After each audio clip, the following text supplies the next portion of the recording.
Soren grilling continues.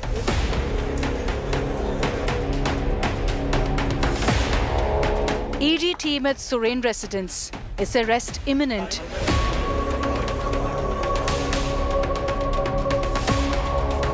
Sea of security in Ranchi amid arrest fears.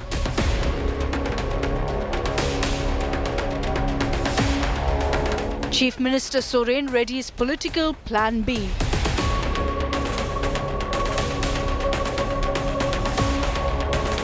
Soren ED showdown is our top focus on 6 p.m. Prime.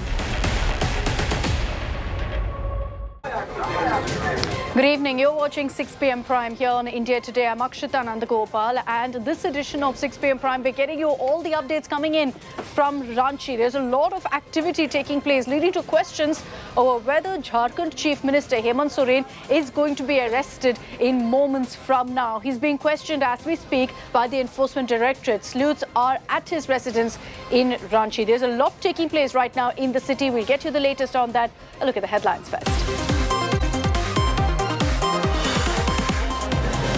Big win for the Hindu side in the Gyanvapi dispute. Court allows Hindus to offer prayers at sealed mosque basement. Muslim side says they will appeal decision in the higher court. Congress and Trinamool bitter feud out in the open. Congress blames Mamta for Rahul motorcade attack at the Bihar-Bengal border. Mamta refutes, claims BJP Nitish's hand. Prime Minister Modi warns opposition against any disruptions during budget session, urges opposition to introspect and stop cheerharan of democracy. जो आदतन लोकतांत्रिक मूल्यों का चीरहरण करते हैं, ऐसे सभी माननीय सांसद आज जब आखिरी सत्र में मिल रहे हैं तब जरूर आत्मनिरीक्षण करेंगे कि 10 साल में उन्होंने जो किया किसी को याद नहीं होगा. Chandigarh mayor poll showdown escalates. Up Congress stage massive stir after defeat. High Court asks civic poll body to reply to AAP plea seeking cancellation of polls over alleged vote tampering. Fifth ED summoned to Delhi Chief Minister Arvind Kejriwal over the Delhi Liquorgate probe between February 2nd and 3rd. Kejriwal has already ducked the first 4 summons. And Karnataka Congress MLA Balakrishna threatens voters, wants no guarantee if no votes come in upcoming election. BJP lashes out as Congress has already accepted Lok Sabha poll's defeat.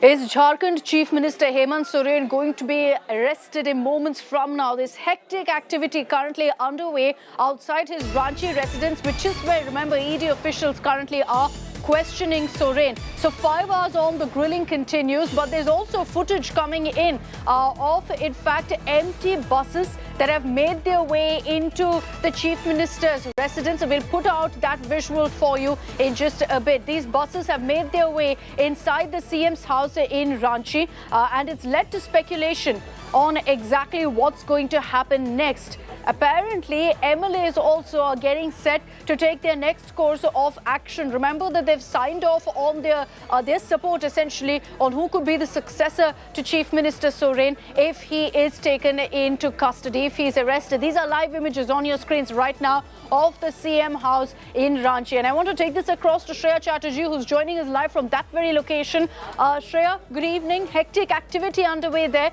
We just saw empty buses making their way inside the Chief Minister's residence. A lot of security deployed there.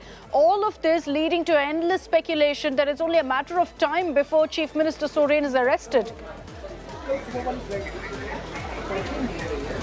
Well, yes, that's what it is looking right now, because we've seen the DC, Ranchi, SSP all go inside the residence of the Jharkhand Chief Minister as the Enforcement Directorate team is still present inside. Now, Akshita, it is a dramatic scene that we are probably expecting to unfold right now in the capital of Jharkhand, because we do know while the ED team was inside, an FIR was lodged against the ED officials under the SC/ST Act. So somewhere down the line, while the ED team might just move arrest, what we are looking at right now is a plan B from the Jharkhand government.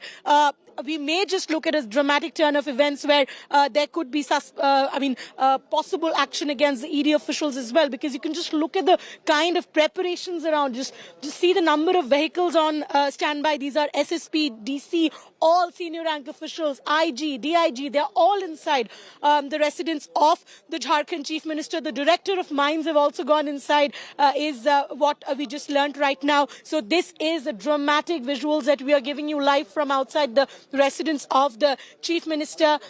Development expected any moment. We're just waiting for a word of confirmation. But right now, the movement is signaling towards a dramatic turn of events. All right, let me also bring in now Munish Pandey, who tracks the agencies very, very closely for us. Munish, what are you hearing? Shreya saying that it looks like it's only a matter of time. Is that what you're hearing from your sources as well? That's true, Akshita, because we have been given to understand is that on all three aspects, the three cases, the illegal mining, the coal mining and the land scam case, he has been questioned. But right now he's being confronted with the documentary evidence, and we have been given to understand is that the ED officials are not satisfied with the responses given by Hemant Soren in his defense. So certainly it is going to mount more trouble for Hemant Soren, and it is now up to the ED officials that whether they will ask him to come again for questioning, give another date for questioning, or whether they want to arrest him today. Akshita? So far, the questioning that's going on right now, Manish, 5 hours and counting. What exactly are you picking up on what Soren really is being asked? Because he skipped the last many summons. So the ED, I'm sure, when they went to his residence, went equipped with all the evidence also that they have against Mr. Soren. Well, Akshita, there are three aspects of the case. The one is the documentary evidences. The second is the statements recorded under Section 50 of Prevention of Money Laundering Act. And third is the evidence collected during the searches by the Enforcement Directorate. In all three cases, what we have been given to understand is that there are statements of bureaucrats, there are statements of witnesses and suspects in the case, and those statements points some illegality from the part of Mr. Hemant Soren that is going against him. Second, we have been given to understand is that also the ED has recovered some evidence in the form of documents, and these documents were recovered by ED during the searches on several premises linked to these cases.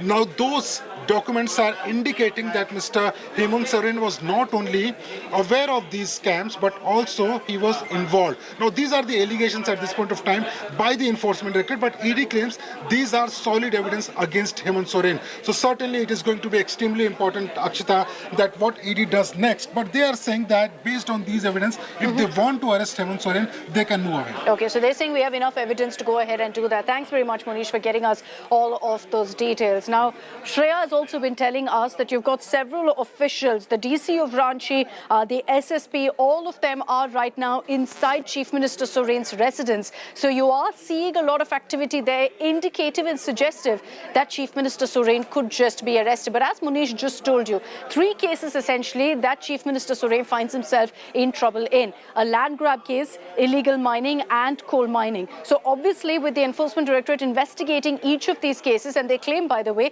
that in all three they have ample evidence against Hemant Soren, it's definitely not looking good for the Jharkhand Chief Minister. I want to round up for you all the updates that have come in the last few hours. As Chief Minister Soren today geared up before the ED landed up at his residence by meeting with his father, seemingly figuring out a succession plan politically as well, and ensuring that all supporters gathered in large numbers.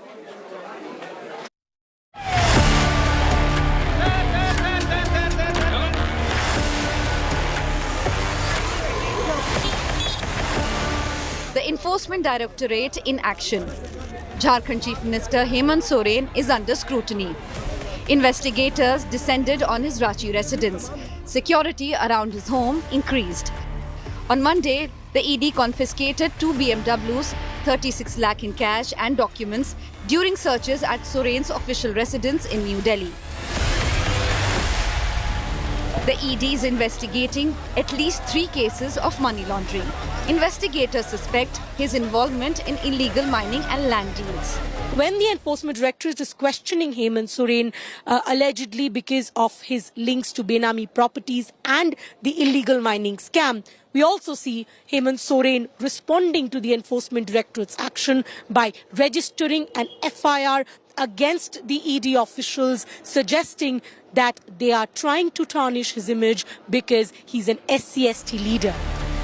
In an email to the ED on Sunday, Soren alleged that its actions were driven by a political agenda to disrupt the state government's functioning. मुख्यमंत्री को लापता का poster Bhajpa ने जारी कर दिया है पिजुल साहब। अरे उसको करने दिए, वो कौन पूछ के गया था? क्या उसका नियम था जो ईडी किया उस तरह जाने का है नियम? Within the Chief Minister's imminent arrest looming, the ruling JMM has devised a contingency plan. In a strategic political maneuver, the Chief Minister has secured the signatures of party MLAs on 2 blank papers. According to sources close to the matter, these documents are letters of support for 2 potential candidates, Kalpana Soren, the Chief Minister's wife, and State Cabinet Minister Champai Soren, one of which may be presented to the governor in case Hemant Soren faces arrest. Speculations about a break within the party ranks also abound. Basant Soren, Hemant Soren's younger brother, and Sita Soren, the Chief Minister's sister-in-law, are said to have a backing of 18 JMM MLAs. Party patriarch Sibu Soren is also reported to support Basant Soren as the new Chief Minister in the event of the incumbent's arrest. The political drama in Ranchi reaching its crescendo as the ED investigations into the alleged role of the Chief Minister in dubious deals deepens. Bureau Report, India Today. Let's take this back to Shreya Chatterjee for more details of what's really playing out outside the Chief Minister's residence right now in Ranchi. As we've just reported for you, you've seen buses going in, top officials also who've made their way inside. There's a lot of talk, Shreya, that MLAs also are getting set to move in large numbers towards the Chief Minister's residence. Can you confirm that for us?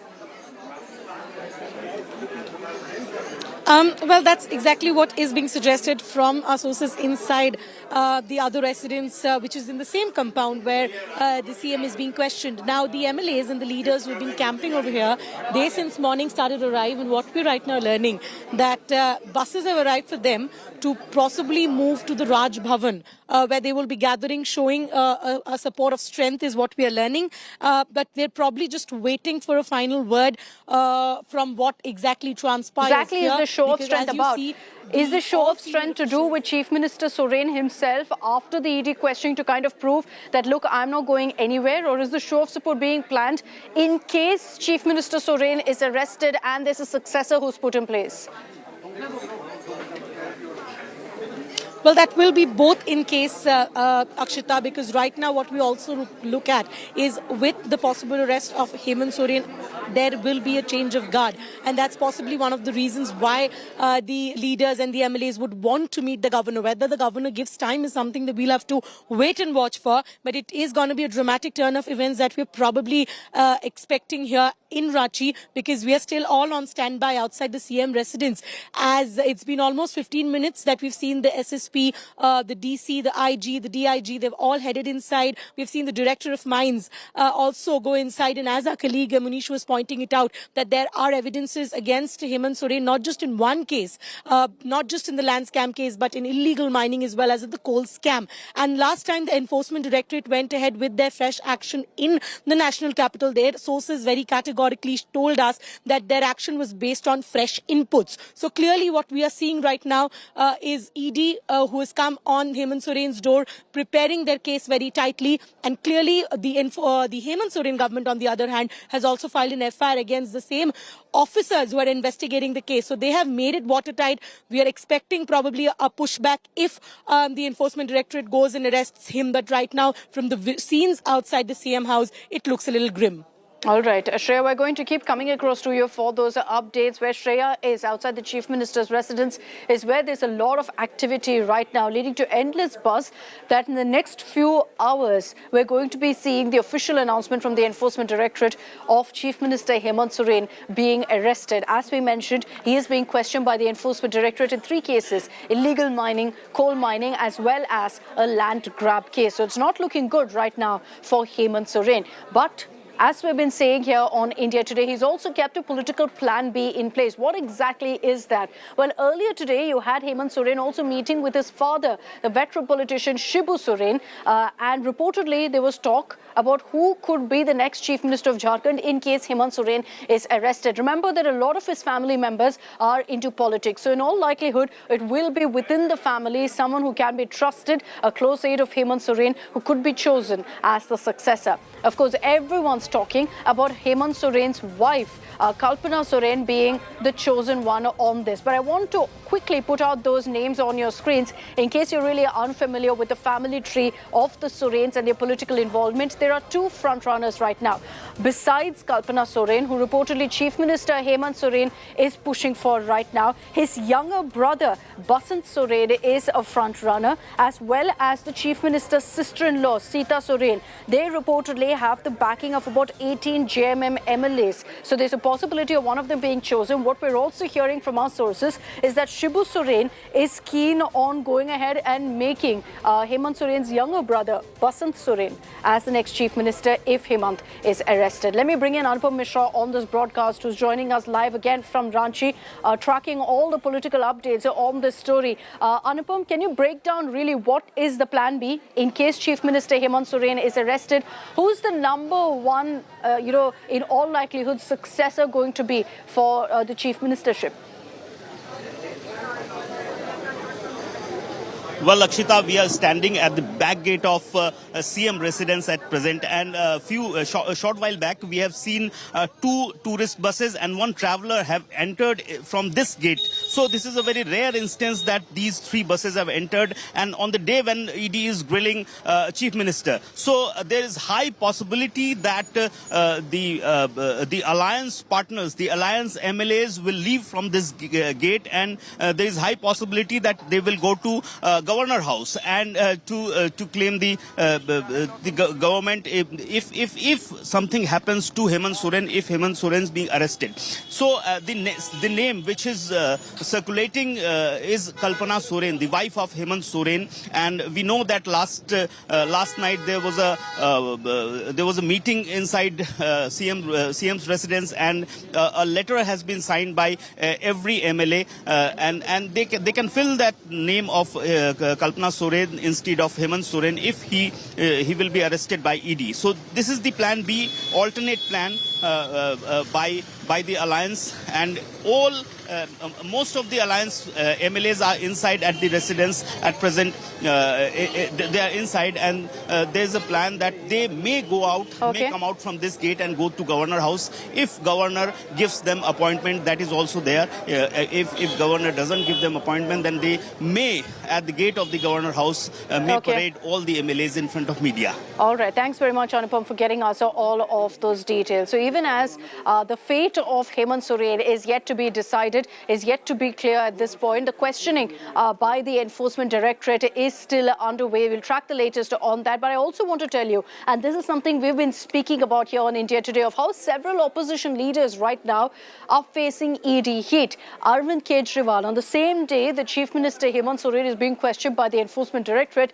has received his 5th summon from the ED. Remember that there's been a big showdown over this, with the Enforcement Directorate repeatedly summoning Kejriwal and the Delhi Chief Minister making it clear that he will not appear before the agency, citing one reason or the other, but largely calling it nothing but politically motivated. This time around, the summon issued to Kejriwal is for the day after tomorrow, which is February 2nd and February 3rd. He's been given 2 days essentially to appear before the Enforcement Directorate, and it remains to be seen whether Kejriwal this time will choose to skip the summon or choose to appear, especially seeing what's happened with his colleague in Jharkhand, seeing what's happened to Chief Minister Soren, who's right now being questioned for 5 hours and counting by the Enforcement Directorate. I mean, all of this buzz that he could just be arrested. देखिए चार जो पहले समन आए थे वो गैर कानूनी थे। हमने ईडी से हमने जवाब मांगा था। जो अब 5वां समन आया है उसको हमारी लीगल टीम स्टडी कर रही है। जो भी लीगल टीम बताएगी हम लॉ के दायरे में रहकर ही स्टेप करेंगे। Mr. Kejriwal, who's the mastermind and the kingpin of the Sharab Ghotala, should tell us that if there's nothing to hide, if there's nothing to fear, then why is he not appearing before the agencies and answering the questions they have? Because this is not the first time he's been evading the summons. This has now become the 4th or 5th time that he'll be evading it. If there's nothing wrong, Mr. Kejriwal, and you're honest, then why is it that the courts are not giving relief to you? Why is it that Sanjay Singh, Manish Sisodia and Vijay Nair, whom you call Kattar Imandar, have not been given relief? ED को 5वां समन भेजना पड़ा है आदरणीय मुख्यमंत्री अरविंद केजरीवाल जी को, ये कहते हो कि वो जांच में जुड़े। नवंबर 2023 से ईडी प्रयास कर रही है कि आदरणीय मुख्यमंत्री केजरीवाल जी जांच में आके जुड़े। मैं पूछना चाहती हूं केजरीवाल जी से कि अब तो इंडिया अलायंस यानी आपके गठबंधन के बाकी साथी भी जाकर जो उन्होंने विभिन्न भ्रष्टाचार के कुकर्म करे हैं, उन आरोपों की जो जांच हो रही है उनमें जुड़ रहे हैं और जाके ईडी के समक्ष पेश हो रहे हैं। उनको तो किसी प्रकार का भय नहीं लग रहा, ना वो अरेस्ट हुए हैं, तो आप इतने भयभीत क्यों हैं केजरीवाल जी? अरविंद केजरीवाल जी, आपको 5वीं बार सम्मन जारी हुआ है। अब देखना यह है कि जैसे पिछली बार 4 बार की तरह आपने उसको इवेट किया है, क्या इस बार आप कानून का सम्मान करेंगे या नहीं करेंगे? कानून का आप सम्मान तो करते नहीं है, ये आपका ट्रैक रिकॉर्ड कहता है। शिबू सोरेन के बेटे हेमंत सोरेन जो झारखंड के मुख्यमंत्री है, 10 बार इवेट करने के बाद भी उनको कानून के सामने हाजिर होना पड़ा और ईडी के सवालों के जवाब देने पड़े हैं। आपको भी कानून के सवालों के जवाब देने हैं। बहुत सारे सवालों के जवाब हैं। So it's essentially these agencies of the ED and CBI that seems to be uniting the opposition, but they've got plenty of differences as well. The most common that we've been talking about is the seat sharing deal. But amid that, Rahul Gandhi's Bharat Jodo Nyay Yatra has also been seeing quite a bit of controversy. At the Bihar-Bengal border, Rahul Gandhi's car was also attacked. And it led to a political showdown as the Congress, Adhir Ranjan Chaudhary, blamed the TMC, saying this was a targeted attack. Mamata Banerjee has said that this has actually happened in Bihar and not in Bengal. So let's get you the latest on that story as well. The Trinamool versus Congress war is escalating in West Bengal. As the Rahul Gandhi Bharat Jodo Nyay Yatra re-entered West Bengal on Wednesday, the Congress claimed their leader's vehicle was targeted as it reached Malda. The Congress alleged negligence by Mamata's security forces. I was sitting beside Rahul Gandhi in the same car Rahul Gandhi was traveling. So I do not have even an iota of idea of how, where the security has been breached. Because virtually there is no security existent from the side of the government, state government. The Trinamool has hit back. Bengal's ruling party claims the incident took place in Bihar, not Bengal. বাংলায় নয়, ওটা কাটিহারে কিষানগঞ্জে হয়েছে। Glass ভাঙা অবস্থায় ওরা বাংলায় ঢুকেছে। বিহারে সবে বিজেপি সিপিএম বিজেপি আর নীতিশ এক হয়েছে, ওদের রাগ থাকতেই পারে। Not just Bengal, the cracks in the India coalition appear to be erupting in UP as well. The tussle over seat sharing between the Samajwadi Party and Congress is now out in the open. Akhilesh Yadav's party has announced candidates in 16 seats without waiting for an agreement with the Congress. गठबंधन होगा और सीटों का भी बंटवारा अच्छा हो। गठबंधन तो बंधन के अंदर के जो उसके धर्म होते, गठबंधन धर्म जो होता है उसके भी तो कुछ नियम है। तो उन नियमों का अगर मैं पालन ना करूं तो मैं दोषी मानू जाऊंगा। लेकिन अगर खुले रूप से दिख रहा है कि अगर समाजवादी पार्टी गठबंधन धर्म का पालन नहीं कर रही है, ऐसा मैसेज बन रहा है। Days after jumping ship and joining the NDA, Nitish Kumar of Bihar has hit out at the opposition front, highlighting the internal contradictions. नाम भी कह रहे थे कुछ दूसरा उन लोगों को, अब वो अपना कर दिया था। आप तो बोल दिए थे कि नाम ठीक नहीं है, तो अपना कर दिया, तो हम कहे ठीक है। अब बाद में हालत देख न लिए, एक काम नहीं कर रहा था। आज तक तय किया कि कौन पार्टी कितना लड़ेगी, कुछ नहीं। हम तो फिर छोड़ दिए कि भाई छोड़ो भाई। With the deepening crisis in the India bloc, can the opposition mount a credible comeback effort in the months ahead? Bureau Report, India Today. So we'll track the latest that comes in on that story and of course keep a close eye on the developments coming in from Ranchi as Chief Minister Hemant Soren's questioning continues. On the other side of a short break here on India Today, we're getting you an exclusive political news break from Telangana. Is Sonia Gandhi all set to contest from Telangana in the upcoming election? We'll tell you more about that in just a bit.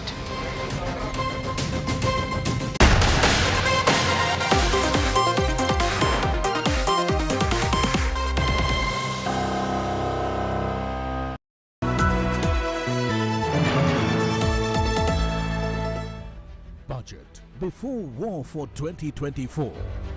Modi's budget ahead of battle. Biggest voices, sharpest graphics, blazing fast explainers and analysis. The Modinomics 2024, 1st February, 7 a.m. onwards.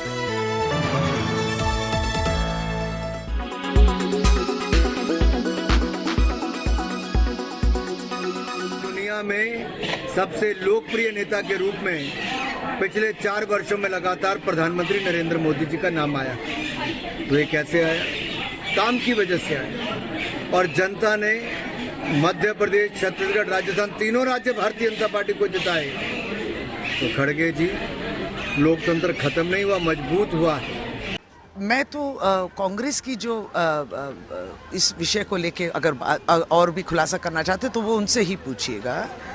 हमारी party की ओर से भी statement हम लोग दे चुके। हमारी दीदी पहले ही बोल दी है कि साफ सुथरे कि हम इंडिया अलायंस में हैं, लेकिन बंगाल में सीट शेयरिंग वाली जो बात है उनकी पहले से एक फॉर्मूला थी। और जब कांग्रेस ऐसा दिखा कि वो इसके संग जो है हम लोग जो कह रहे इससे साथ नहीं निभा रहे, तब वो बोले हम लोग गो अलोन करेंगे। ये हम लोग का स्टैंड है।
Impressive iconography,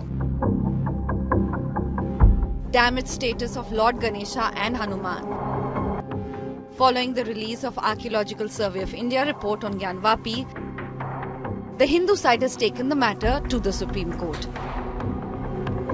The plaintiffs have filed an application urging the desealing of the Vazukhana area within Gyanvapi, seeking permission for the ASI to conduct a thorough survey of the Vazukhana, preserving the shivling believed to be inside. The Vazukhana of Gyanvapi was sealed in 2022 under a Supreme Court directive. The plea emphasizes that the ASI should survey the entire sealed area using excavation and scientific methods. Earlier, ASI report also revealed the intricate history of the Indian subcontinent's multilingual and multicultural heritage, uncovering inscriptions spanning from the 12th to the 17th centuries. A Telugu inscription in Tamil, Sanskrit, and in Kannada. These inscriptions tell a tale of diverse cultural merging, debunking notions of a north-south divide in the great Indian civilization. Bureau Report, India Today.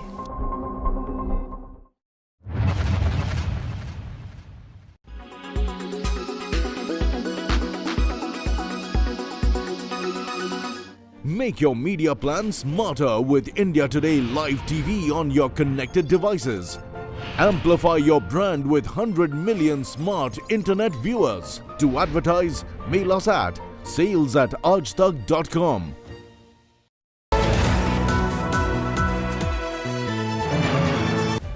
Budget before war for 2024. Modi's budget ahead of battle. Biggest voices, sharpest statistics, blazing fast explainers and analysis. The Modinomics 2024, 1st February, 7 a.m. onwards.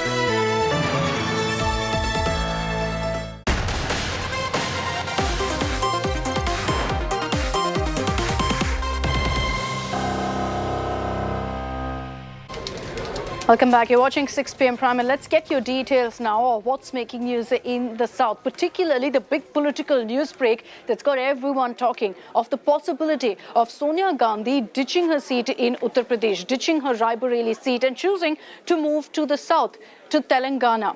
Now, remember that Rahul Gandhi last time around chose Wayanad as well as Amethi. This time, there's a possibility we hear of Sonia Gandhi only contesting from one seat, and that being from Telangana. All of this was triggered by a comment made by Telangana Chief Minister Revant Reddy, who said that the Congress leadership in Telangana will be making a pitch for Sonia to contest from Telangana and will ensure that if that is the case, all decks are cleared for Sonia to contest from the seat of her choice. Now, it's very interesting if Sonia chooses to do this, because remember that in 1980, when Indira Gandhi made her big comeback, then too, she'd chosen a similar strategy of moving to the south. She was then, of course, contesting from the united erstwhile Andhra Pradesh from Medak. So when she ensured a landslide win there, and then it turned the tide for the Congress, for Indira Gandhi, is that a similar strategy that perhaps Sonia Gandhi is looking to also adopt? Let's get you all the reactions coming in on the story. Sonia Gandhi గారి nomination ఇస్తే ఏకగ్రీవంగా ఎన్నుకుంటేనే తెలంగాణ ప్రజలకు ఇక్కడ ఉండే పార్టీలు గౌరవం ఇచ్చినట్టు. సోనియా గాంధీ గారి నామినేషన్ వేసిన తర్వాత వారి మీద తెలంగాణ బిడ్డలు ఎవ్వరూ పోటీ చేస్తారని మేము అనుకోవడం లేదు. మనమందరం మీరందరూ కూడా సోనియా గాంధీ గారి ఏకగ్రీవ ఎన్నికకు సహకరించాల్సిందిగా మీకు కూడా విజ్ఞప్తి చేస్తున్నాం. Revant Reddy is mooted that Sonia Gandhi would probably contest in Telangana. Do you think that will be a good strategy? Mrs. Gandhi wants to contest, she can contest anywhere she wants, and should be most welcome to even contest from Tamil Nadu. Many a times it's said that Congress has become South India ki party. No. Congress will always remain a pan-India party. We might have electoral success sometimes, we might have electoral setbacks sometimes, but that doesn't take away the national character of the Congress party. Let's take this across to Abdul Bashir, who's joining us live from Hyderabad with more details. Abdul, what are you hearing from your sources? Is there actually a possibility of Sonia Gandhi choosing to contest from Telangana? Is she going to be fighting from two seats? Is she going to leave Uttar Pradesh and come to Telangana instead? Well, absolutely. This is not the first time that we are hearing that the TPCC, the Telangana Pradesh Congress Committee, is requesting Sonia Gandhi to contest from Telangana. We have heard during the elections as well. But yesterday, during the Telangana Pradesh Congress Committee election committee meeting that was headed by Chief Minister and TPCC Chief Revant Reddy, and also TPCC in charge for Telangana, Deepadas Munshi, in which a resolution has been passed that Sonia Gandhi must contest from Telangana, and Revant Reddy has also stated that all the party must they will support her. So basically, what we are hearing from our sources is Medak is the most probable Lok Sabha parliamentary constituency from where Sonia Gandhi might contest, because as we remember earlier, Indira Gandhi had also made a comeback in the erstwhile Andhra Pradesh from Medak constituency. But this time, what we are hearing is that Congress is in its Lok Sabha polls. So it'll be interesting to see how really that plays out, whether in fact Sonia Gandhi chooses Telangana for the very reason that her mother-in-law also fought from Andhra back in 1980. Thanks very much, Abdul, for joining us with all of those details. Let's cut across to breaking news that's coming in.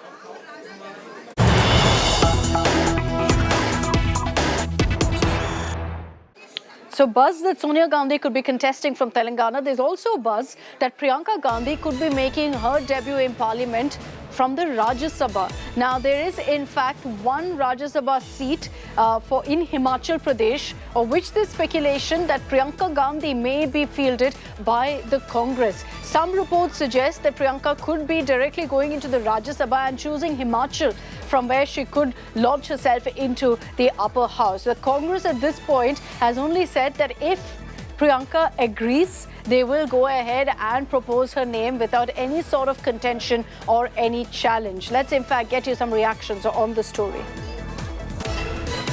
ये कल रात को ही ये खबर आई कि राज्यसभा के चुनाव की घोषणा जो निर्वाचन आयोग ने की है, अब हम इसमें बैठकर कांग्रेस पार्टी के लोग और माननीय मुख्यमंत्री बैठकर इस पर चर्चा विमर्श करेंगे कि क्या करना है, किसको हमने ये सीट देनी है, और उसके बाद ही निर्णय और फैसला होगा. Now, as far as South India is concerned, for the Congress, of course, it's a comfortable bastion, especially because they've been struggling to make any sort of headway in the Hindi heartland in the North states. Amid that, the BJP has been pushing hard to make inroads in the South. Besides Karnataka and, of course, Telangana, where they've improved their tally, Tamil Nadu and Kerala for sure remains a challenge for the BJP. And now, in a conversation with Rajdeep Sardesai yesterday, you had poll strategist Prashant Kishore saying that the BJP is putting all of their energy into the South. An interview that's created ripples in Tamil Nadu. You have Prashant Kishore actually suggesting that the BJP could up their tally to somewhere between 7 to 15% in Tamil Nadu, which is a big deal considering that in 2019 their tally was about 3.6, 3.7 or so. So we're talking about more than a double in the a jump really in the numbers and the kind of vote share that they have in Tamil Nadu. Is that actually possible? We're going to talk about that, but first listen into an excerpt from that conversation with Rajdeep, where Prashant Kishore delved deep into the BJP's South strategy. Other trend which one notices is North versus South. We mentioned how North and West, the BJP's 80 to 90% seats, or they dominated 90% of the seats in Western and Northern India, Hindi heartland in particular. On the other hand, in the South and the East also, the BJP has found it much more difficult. Is that a trend also which you believe is here to stay? No, I cannot say we're here to stay, but it's very clear. It's not only North and South. East, I always say that East and South, roughly about 220 seats, is starting from Bihar. Don't count Bihar in North. In Bihar, BJP's vote share is never crossed 25%. Last time they have won only 17 MPs. So if you take Bihar, Bengal, Odisha, Telangana, Andhra Pradesh, Tamil Nadu, Kerala, these 220 seats, BJP gets only about 45 seats, despite their success in Bihar, despite their success in Bengal, despite their doing better in Odisha. But what is happening is because they are completely sweeping North and West, these 200 seats or 180 seats which are anti-BJP member parliaments, they are of no use. And hence, if Congress plus these 3-4 key anti-BJP formations, if they are able to win even 100 seats in West and North, the game will change overnight. Because then these 200 MPs who anyway are winning as non-BJP MPs, they come into play. But you would agree that at the moment it looks extremely unlikely that the opposition can win these 100 seats in West and North. It's very difficult. Very difficult. It's very difficult. Impossible? And more, I wouldn't say impossible, but more worrying sign is that BJP knows this data as much as you and I know. Probably they know more than us. And hence you see the BJP's effort and their organizational focus is completely on East and South. Look at the number of trips Mr. Modi has done to Tamil Nadu and Kerala compared to, say, Madhya Pradesh or Rajasthan. In outside election time, all his visits are to Tamil Nadu, to Kerala. Look at the effort Amit Shah puts in building Telangana and Bengal. People are not paying attention. In Telangana, BJP got 14% vote. That's a very good launching pad for a party like BJP to take on Telangana. Similarly, in Tamil Nadu, I see BJP getting into double-digit vote share this time. Make no mistake, they will, anything between 7 to 12, 15% vote is possible for BJP in Tamil Nadu. In Kerala, they are already there in around 10% vote. So while BJP is investing in their weak areas, opposition is not able to hold either their strong areas or get into the new areas where they need to work on. So I don't see any party, whether it's SP or say NCP or RJD or Congress, which is the biggest party in the North and West, investing in rebuilding, re-energizing, taking a new approach to rebuild their party in these states. So that's the claim made by Prashant Kishore, that there's a possibility of the BJP in Tamil Nadu getting a seat share of 7 to 15%. I just want to show you exactly how the BJP has performed so far in Tamil Nadu. When we've got this data out for you from 1999 all the way to 2019, the highest figure was actually 1999, 7.14%. And that was when the BJP was in alliance with the DMK. Mind you, in every single one of these elections, the BJP has been in an alliance, whereas this time around, they're going to be fighting all alone without the support of a DMK or an AIADMK. In 2019, despite the alliance, their vote share was at 3.66%. So at this time, without an alliance, is there a possibility of the BJP reaching 7 to 15%? From 3.6 to 7 to 15% is a huge markup for the BJP. I want to take this across also to Rajdeep Sardesai, who's joining us live on this broadcast, who had that conversation with Prashant Kishore. Rajdeep, good evening. Do you think that the BJP's campaign in the South, and yes, it's very clear that, they've been focusing a lot on the South. Prime Minister Modi's been traveling a lot more to Tamil Nadu and Kerala. But can that actually translate to votes? Do you agree with what Prashant Kishore said?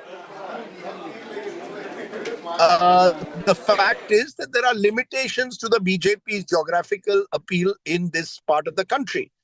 Having said that, Akshita, you will recall that in 1999, when Atal Bihari Vajpayee was the Prime Minister of the country, the BJP was in a tie-up with the DMK, and the BJP actually won 4 Lok Sabha seats and about 7.14% of the vote. Similarly, in 2021 state assembly elections, this is the tie-up with the AIDMK, the BJP won 4 seats. So I would say that there is some traction exists for the BJP clearly on the ground, especially in a general election. Whether they can get sufficient number of seats, huge question mark. Yeah. But don't rule out the possibility of them going to where they were in 1999, getting 7-8% of the vote. Prashant Kishore says, double digits. That may be tough in a state like Tamil Nadu. But even there is a space opening up because the AIDMK clearly post Jayalalitha is not quite the force it once was. Sure. And that's the space that the BJP will hope to occupy by challenging the DMK at every level in the run-up to the elections. So you're saying a 7 to 8% is a possibility. But Rajdeep, the reality is that, what the BJP banks on heavily is the Modi factor. And that's something that doesn't necessarily work in the South. Like in the Tamil Nadu or Kerala, the Modi factor may not have much of, weight for the BJP. So that's why, in my belief, when I look at what Mr. Prashant Kishore says, I do wonder whether it may be possible for the BJP essentially to get a 7 to 15% vote share really in Tamil Nadu. Well, yes, Akshita, the Modi factor is a double-edged sword. His popularity is clearly higher than that of the BJP, in my view, across the country, and that includes a state like Tamil Nadu. Kerala, I would say that at the moment, because you have strong entrenched parties like the left and Congress, even if there is an appeal of the Modi factor, it may not really translate into a substantial increase either in vote share or seats. I think Tamil Nadu, with the seeming decline at one level of the AIDMK, opens up a little bit more of a political space for Mr. Modi and the BJP. And the very fact, as you said, that Mr. Modi has been traveling to these states, that he's been invoking the symbolisms of Tamil Nadu at various stages. He spent 2 days recently in Kerala. I think the BJP does see them as nascent areas that can grow with time. And I think that's the difference between the BJP and the opposition. The opposition at the moment is struggling to hold on to its fortresses, even as the BJP tries to expand into new areas. So while I don't expect the BJP to get seats in Tamil Nadu and Kerala this time, vote share increase, especially in Tamil Nadu, is a distinct Agreed. possibility. Vote share is something we'll have to watch out for. That's what the BJP will also be counting on. I'm sure they're not expecting this big bang entry into Tamil Nadu and Kerala where they get seats at this point. But thanks very much, Rajdeep, for joining us on this broadcast with your analysis as well. It'll be interesting to see what plays out in the south in the upcoming election, perhaps the most interesting factor in the upcoming general election as well. I'm slipping into a very, very short break. Coming up on the other side, we'll get you all of the images of the cold wave sweeping parts of North India. Here in Delhi, we've seen rainfall through the day, but snowfall being reported in several parts of the higher reaches of the north.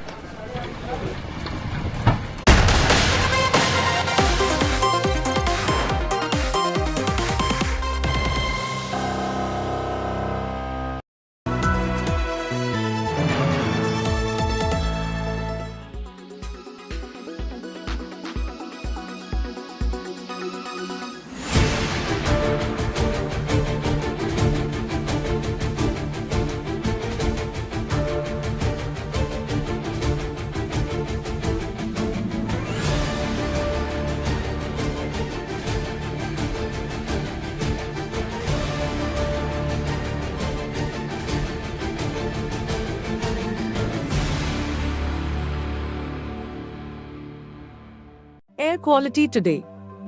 In Delhi, 436. In Mumbai, 113.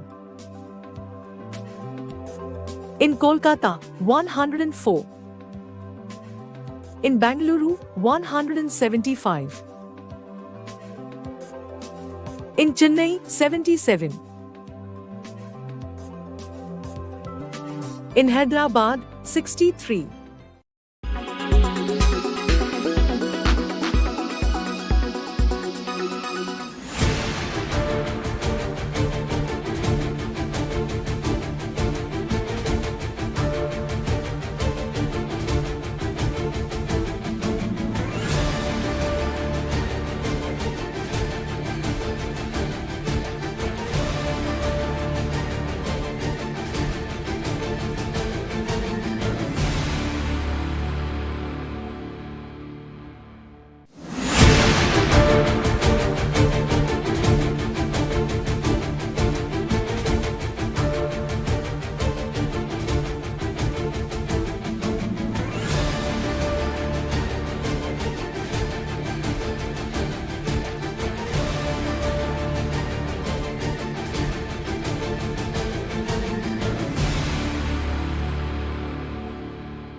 Budget before war for 2024.